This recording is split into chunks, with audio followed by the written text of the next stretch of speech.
Некои од луксузните штипски дивоградби може да бидат одземени од државата доколку низ правна процедура и историјат на градбите се докаже дека тие ги немаат потребните документи.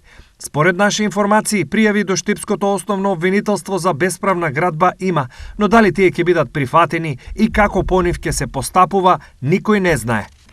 Во прашање е член 244а став 6 од Кривичниот закон, каде во делот за бесправно изградени објекти стои дека изградените недвижности се одземаат.